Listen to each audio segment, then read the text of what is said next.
जो अपने देश की नहीं हो सकती, जो अपने पति की नहीं हो सकती, वो हमारे मुल्क की कैसी हो जाएगी। वहाँ की सरकार की कुछ ना कुछ साजिश है कि कहीं ना कहीं हमारे देश को इससे नुकसान पहुँचेगा। मेरे को दाल में कहीं ना कहीं काला लग रहा है। उसकी वापसी पाकिस्तान ही होनी चाहिए। हमें ऐसी सीमा की आवश्यकता नहीं है। हमारे देश में पता नहीं कितनी बच्चियाँ ऐसी है जिनके घर बसने चाहिए, तो यहाँ तो घर बसा नहीं पा रहे। वो 7 समुंदर पार करके और हमारे देश में आ रही है, तो इससे कहीं ना कहीं हमारे देश को खतरा है। क्योंकि 2024 का चुनाव बहुत नज़दीक है और सारे हथकंडे आजमा रहे, मोदी जी कैसे जाए और बाबा जी कैसे जाए। सबका मिशन एक ही है, विपक्ष का भी मिशन एक ही है, मोदी जी कैसे जाए। विपक्ष हो सकता है कहीं ना कहीं विपक्ष का इसमें हाथ हो।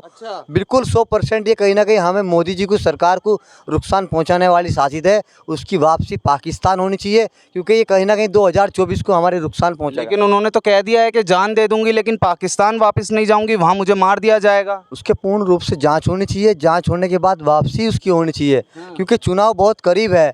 ये विपक्ष हर हथकंडे आजमाएगा, हर कोशिश आजमाएगा। इन चोरों को, लुटेरों को भगाना है।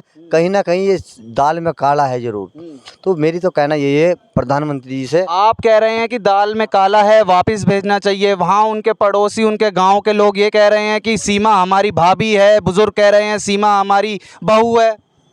देखिए, जो इस तरीके के लोग कह रहे हैं, वो गुमराह हो रहे हैं लोग। क्योंकि मैं जो विपक्ष बोलता है वो तो वही लोग बोल रहे हैं। वे विपक्ष के हित की बात कर रहे हैं, लेकिन मैं 2024 के चुनाव को लेकर बात कर रहा हूँ। इससे हमें कहीं ना कहीं ऐसा ना हो कहीं नुकसान पहुँचे।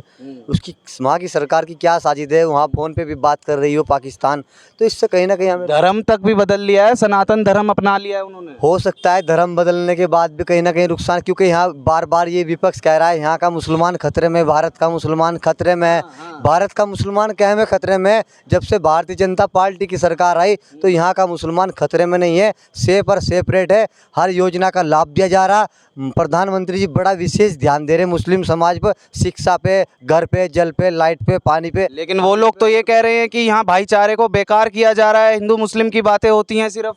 कहाँ पे होती है हिंदू मुस्लिम? यहाँ हिंदुस्तान में। हिंदुस्तान में कहीं हिंदू मुस्लिम की बात नहीं होती। विपक्ष के पास कोई काम नहीं रहा, ना कोई मुद्दा बचा। वो सिर्फ हिंदू मुसलमान की बात कर रहा है। जैसे ओवैसी साहब हुए, आजम खान साहब हुए, इमरान मसूद साहब हुए, जितना भी विपक्ष है ये हमें लड़ाने का काम कर रहा है। लेकिन नरेंद्र मोदी जी चाह रहे तुम ना लड़ो, प्रेम से रहो, प्रेम से रहो, मोहब्बत से रहो, देश का विकास करो, देश को आगे बढ़ाओ। देश का विकास रुकने नहीं देना।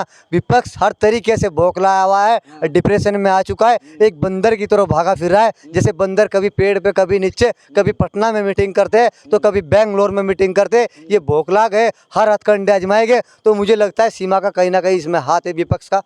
वो लोग तो ये कह रहे हैं कि अब महागठबंधन हो जाएगा, मोदी जी को पीछे छोड़ दिया जाएगा। मोदी जी फिर 400 को पार कर रहे हैं, क्योंकि इस देश का मुसलमान भी जाग चुका, जागरूकता आ चुकी है। 2024 में इस देश का मुसलमान फुल बहुमत के साथ जिताकर संसद के अंदर भेजने का काम करेंगे। और राहुल गांधी जी कहीं इंडिया नाम रख रहे। जब मोदी जी अपने मन से कहेंगे जय माता की, तो सारा विपक्ष भाग जाएगा और हम 400 को पार करके दिखाएंगे। इनका बस्ता बंद कर दिया जाएगा, इनकी जमानत जब्त कर दी जाएगी।